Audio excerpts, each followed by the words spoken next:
Hi hello കൂട്ടുകാരെ, എല്ലാ കൂട്ടുകാർക്കും ചെമ്പനീർ പൂവിൻ്റെ നാളത്തെ പ്രൊമോ റിവ്യൂലേക്ക് സ്വാഗതം.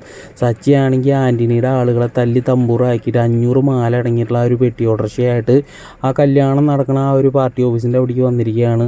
സച്ചിനെ കണ്ട വശം തന്നെ അവിടുത്തെ MLA ആണെങ്കിൽ അവനെ പിടിച്ച് കെട്ടിയിട്ട് അവിടുത്തെ ഓഡിറ്റോറിയത്തിൻ്റെ ബാക്കിൽ കൊണ്ടുപോയിട്ട് കെട്ടി തൂക്കടാന്ന് പറയാൻ കേട്ടോ. അപ്പോഴേക്കും സച്ചി പറയണേ, എന്നെ വിട്, ഞാനൊരു തെറ്റും ചെയ്തിട്ടില്ല. അങ്ങനെയാണെങ്കിൽ ഈ പെട്ടി ഓട്ടർഷയും ഈ മാലയായിട്ട് എനിക്ക് കൊണ്ട് വരേണ്ട വല്ല ആവശ്യമുണ്ട്, അത് നിങ്ങൾ മനസ്സിലാക്കുന്നൊക്കെ പറയണ സമയത്ത് നീ കൂടുതലൊന്നും സംസാരിക്കേണ്ടെന്ന് പറയുന്നത് രാഷ്ട്രീയക്കാരൻ. അപ്പോൾ രേവതിയാണെങ്കിൽ വന്നിട്ട് പറയുന്നത്, സച്ചിയേട്ടൻ പറയണത് സത്യമാണ്, ഞങ്ങളൊരു തെറ്റും ചെയ്തിട്ടില്ല എന്നൊക്കെ പറയാൻ കേട്ടോ. അപ്പോൾ പുള്ളിക്കാരൻ പറഞ്ഞത് അങ്ങനെയാണെങ്കിൽ അവൻ്റെ കൈ വിടറാന്ന് പറയാൻ കേട്ടോ. അപ്പോൾ സച്ചിയാണെങ്കിൽ എൻ്റെ കയ്യിലുള്ള അതിനുള്ള തെളിവുണ്ടെന്ന് പറഞ്ഞിട്ട് സച്ചി മൊബൈൽ പോക്കറ്റിൽ നിന്ന് എടുക്കാൻ നോക്കണം. അപ്പോൾ കൂടെയുള്ള ഒരു ചങ്ങാതി പറയുന്നത്, സാറേ അവൻ്റെ കയ്യിൽ കത്തി ഉണ്ടെന്നാണ് തോന്നുന്നത്, അവൻ കത്തിയാണ് എടുക്കുന്നത്, എന്തായാലും ഒന്ന് മാറിക്കണം നല്ലതാണെന്ന് പറയുമ്പോൾ പുള്ളിക്കാരൊന്ന് പേടിച്ചിട്ട് 2 അടി ബാക്കിലേക്ക് പോകാൻ കേട്ടോ സുഹൃത്തുക്കളെ. പിന്നീടാണെങ്കിൽ നമ്മളെ സച്ചിയുടെ സത്യസന്ധത മനസ്സിലാക്കിയിട്ട് ആ രാഷ്ട്രീയക്കാരൻ സച്ചിനെ വെറുതെ വിടുകയാണ്. അങ്ങനെ സച്ചിൻ രേവതിയായിട്ട് ഓട്ടർഷയിൽ തിരിച്ചു വരുന്നതാണ് പ്രൊമോയിൽ കാണിച്ചിരിക്കുന്നത്. വീഡിയോ ഇഷ്ടമായിട്ടുണ്ടെങ്കിൽ ഒന്ന് ലൈക്ക് അടിച്ചിട്ട് എല്ലാവരും ഒന്ന് സബ്സ്ക്രൈബ് ചെയ്ത് സപ്പോർട്ട് ചെയ്യണേ.